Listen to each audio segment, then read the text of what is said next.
I believe that belongingness gives us a sense of purpose, and so we see beyond just ourselves. It's a matter of when you feel like you belong, that you care for others and others care for you. And I think that those are very important elements for any individual, to feel as though they're a part of something and they help to make a difference in the world.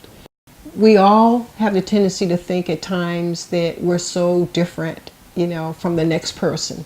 And in reality, we're all human beings, so that's our common bond, right?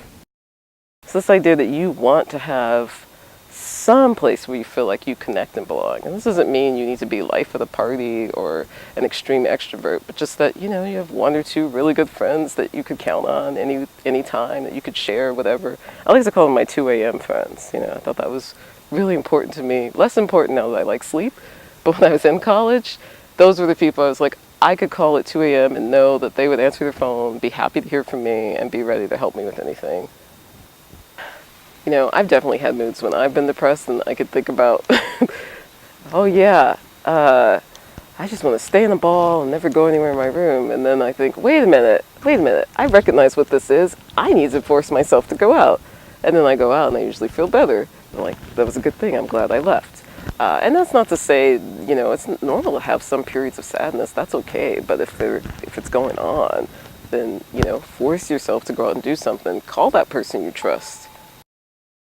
It can be a problem when we just want to share feelings, and then the response we get is like a lot of advice, or people are really in fix-it mode when that's not what we're really after. Yeah.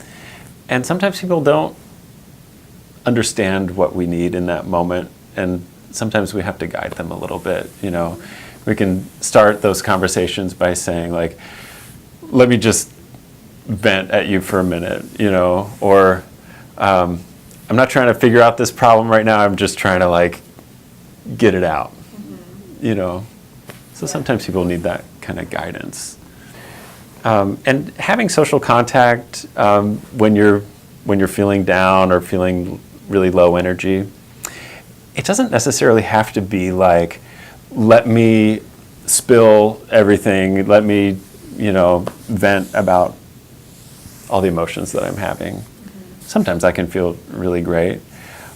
Other times it's like, let's hang out. Let's just do something together, or talk about whatever, or watch something.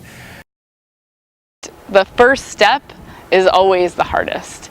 And if we can get ourselves to take that first step and really move beyond fear and not let fear be in control, all of these voices in our head, all these stories we tell ourselves about whether or not we should do something, and oftentimes that fear overrides the desire to go to a salsa night or to an event on campus, versus just saying like, hey, I'm scared and I'm going to do it anyway.